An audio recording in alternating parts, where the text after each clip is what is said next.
You are Locked On Ole Miss, your daily podcast on the Ole Miss Rebels. Part of the Locked On Podcast Network, your team every day. Thanks for making the Locked On Ole Miss podcast your first listen every day. It's free and available in all the podcast apps and on YouTube. I'm Stephen Willis is what I was going to say. Listen to the Locked On Ole Miss podcast wherever you get your podcast. It's a lot of fun. Hey, we do this so much every now and then you'll mess up on it. I'm Stephen Willis, the host of the Locked On Ole Miss podcast. He's John Macon Gillespie, the publisher of the Grove Report. And we're going to have a little bit of fun today here, John. And it's good to have you back, bud. Yeah, it's good to be back. It's never dead season in college football. There's always something to talk about, something to look forward to, or in the world of the transfer portal, there's always something going on with that now. So yeah, it's good to touch base on about a weekly basis and see what's out there. Yeah, just kind of have a good time with it. So interesting thing, the TV projections came out earlier this week, and they did the week 1 and week 2, and Ole Miss is playing Furman and Middle Tennessee State. They're playing on the SEC network those days. I mean, there's no doubt there, but it got me thinking, it's like, hey, with ABC primetime kind of being the new CBS 2:30 game, and how Ole Miss is going to be good this year and everybody is going to be looking at them, what do you think the ABC primetime games for Ole Miss potentially could be? I can see LSU for sure. I think that has a good chance at that. Georgia. The Egg Bowl will probably miss out on it if I had to guess. Well, they're going to be on ESPN on Thanksgiving probably. Yeah, honestly. And depending on what kind of season State has too. I can definitely see LSU and Georgia being candidates for that. Let's see. I was looking at the schedule earlier today. I don't have it completely memorized. Oklahoma, maybe. But that would be like back to back, wouldn't it? That's true. Yeah. I think your best bets at it are LSU and Georgia. I think there's a chance. I think there's a chance like Kentucky ends up is that too. That's the first real test. I think that's something we need to pay attention to. Yeah, that could be one as well, depending on what Kentucky looks like going into that for sure. But if Ole Miss is, undefeated going into that game, kind of like we expect them to be, yeah, that's definitely a possibility. On Thursday, I did a podcast about Jackson Dart and just followed his recruiting and everything he has done for Ole Miss football so far. And honestly, compared him to where Archie Manning was this time in 1970, with the addition that Jackson Dart has actually helped recruit this roster, which Archie cannot say. So it's my opinion that for Jackson Dart to be statue worthy, the greatest of all time, lower the speed limit to 2, put it on a walking track somewhere, that level, Ole Miss needs to beat Georgia and Vaught Hemingway. He needs that mule game. That's the only thing he's lacking right now. Yeah, I think that's probably a pretty fair assessment. Getting to the playoff this season would be a really big deal as well. If we're talking his ceiling, I mean, as a personal player, I mean, his ceiling is winning the Heisman Trophy. I think that is, he's in those conversations already. But as far as his legacy at Ole Miss, yeah, beating Georgia at home would be his signature win that people would look back to being the thing. And making a run to the playoff, getting into the playoff, potentially winning a home playoff game, that would really solidify it, in my opinion. An interesting thing, his work in the transfer portal, it just can't be understated. Now, I guess understated would be that. But there's 2 players, 3 if you count Khalil Jacobs, who is visiting last week. But there's 2 players that are coming in potentially as early as this weekend, starting with Chris Hardy. He's a defensive lineman out of Jacksonville State. He was an all-conference USA player.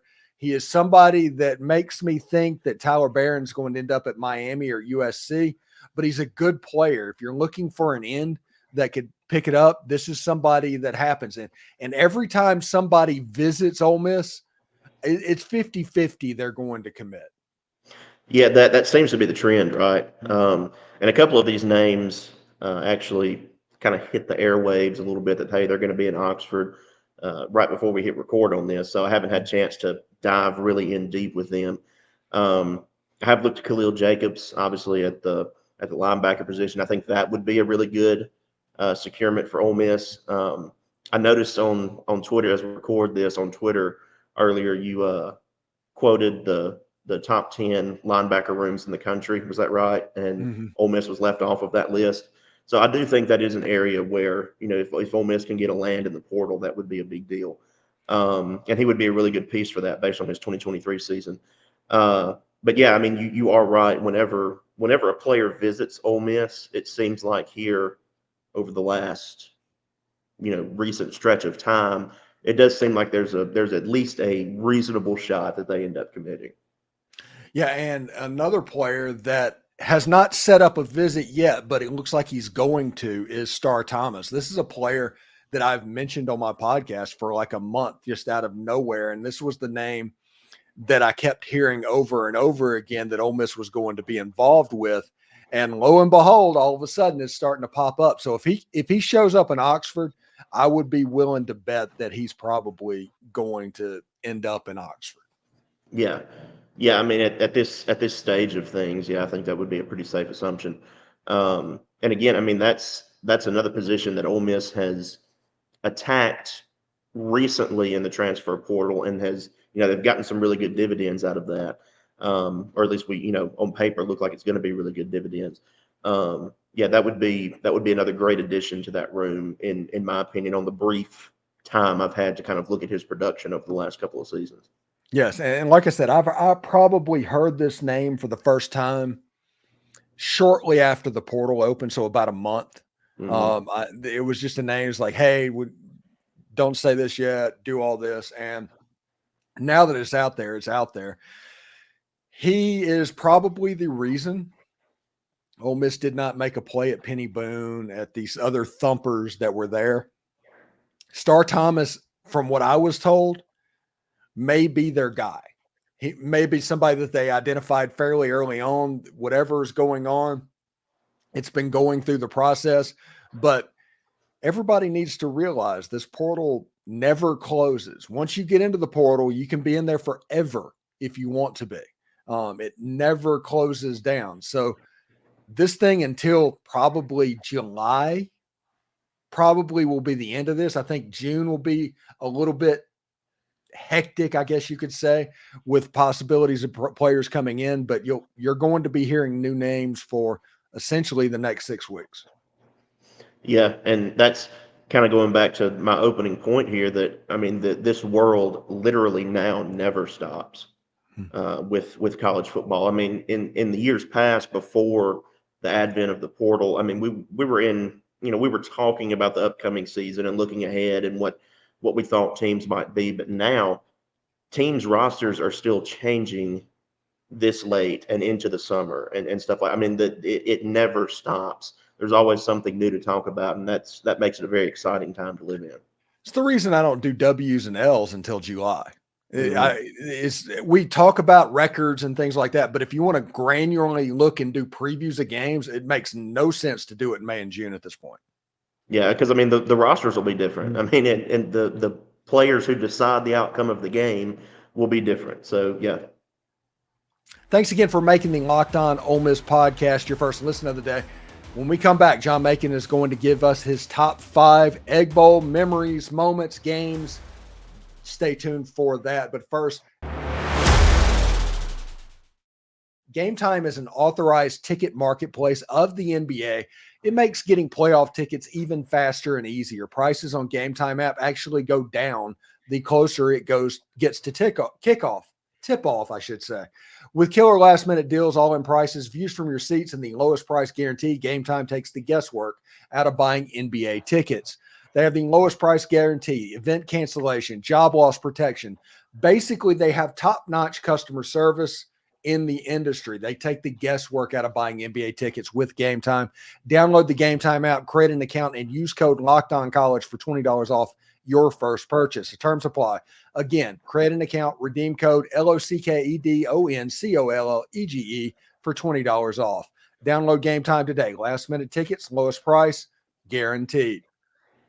It's winner take all time in the NBA and the NHL, and FanDuel's giving you a shot to bring home a big win of your own. Right now, new customers can get $150 in bonus bets with any winning $5 bet.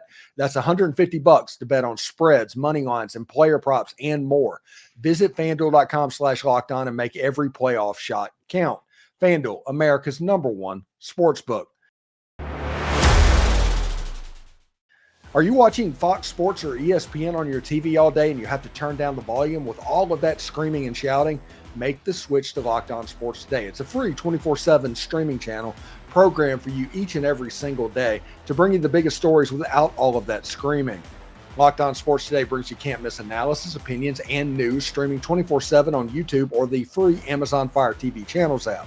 Part of the Locked On Podcast Network, your team every day.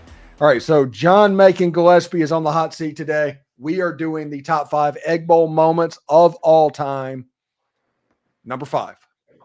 Okay, well, first, let me preface this by saying 3 of these moments on my list came before I was born, okay? So I do want to throw that at one way before I was born. I'm talking a long time ago, and that's number 5. 1926, Stephen. That's 98 years ago, 1926. The riot after the game where Ole Miss broke A&M's streak of Mississippi A&M at the time.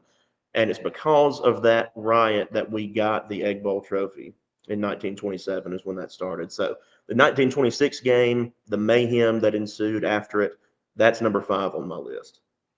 Nice. Very good. Number 4. Goal line stand in 1992, again, before I was born.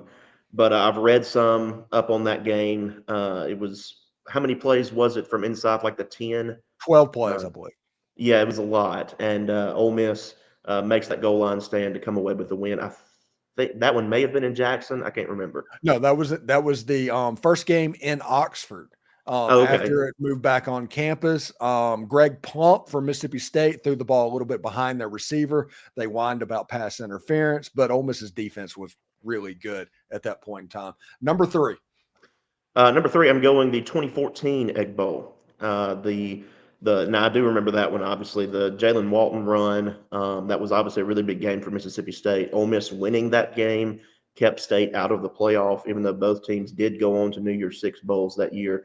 That was the big Mississippi Mayhem Sports Illustrated cover year. Yeah, that's number 3, the 2014 game. Number 2. 2019. And, you know, the list has been Ole Miss positive to this point because of the audience. But 2019, I'm spinning it into an Ole Miss positive, the Elijah Moore game.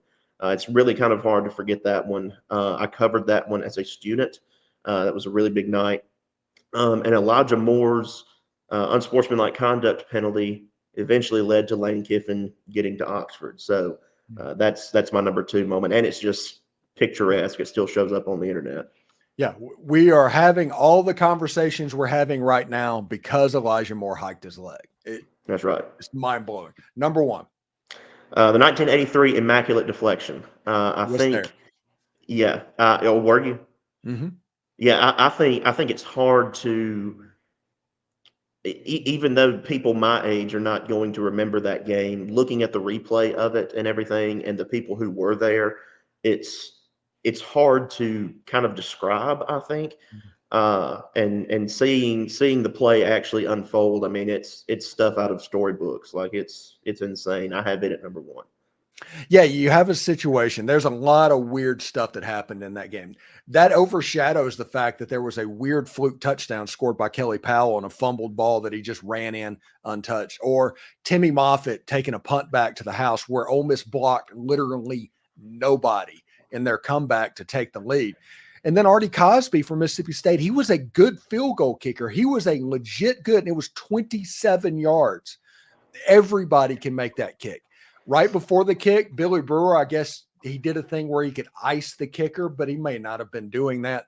But the way it worked out, it caused a little bit of the time thing for the wind gust to come up and do that.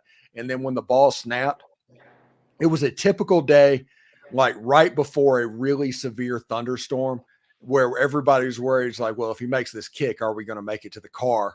But the ball goes up in the air and is going through, and all the state fans, because the way it was set up in Jackson was all the state fans were on one side and all of the Ole Miss fans were on the other, and all the state fans stood up and started cheering, and then it started to blow back and go backwards, and they went down and they got quiet, and you heard the Ole Miss side go up, and my dad picked me up under my arm and threw me up in the air, and I kind of landed on his shoulder. It was one of those things where I don't know if anybody could get away with that if it was not 1983, but it was a completely surreal moment. I tell people all the time, my football fandom peaked that day. And that it's moments like that that make you love the sport, I think, in the years that come. I have moments like that are very similar, but you never forget where you were for moments like that, and the sights, the sounds, the smells, what was going on around you. It's what makes sports special, and it's why we do what we do, honestly. Thanks again for making the Locked On Ole Miss podcast your first listen every day. We're free and available wherever you get your podcast, including YouTube. We're part of the Locked On Podcast Network, your team every single day. John Macon, what do you got going on at the Grove Report this week? Well, apparently some transfer portal stuff. That's going to continue. Obviously, Ole Miss has a really big baseball series this weekend in Baton Rouge. We're going to be on top of that. I say really big, determining SEC tournament, potential NCAA tournament type stuff. That's going to be starting on Thursday night. It should be a fun weekend. Yeah, it should be a lot of fun. And we'll see you next week, and have a good one, bub. All right. Thank you, Stephen.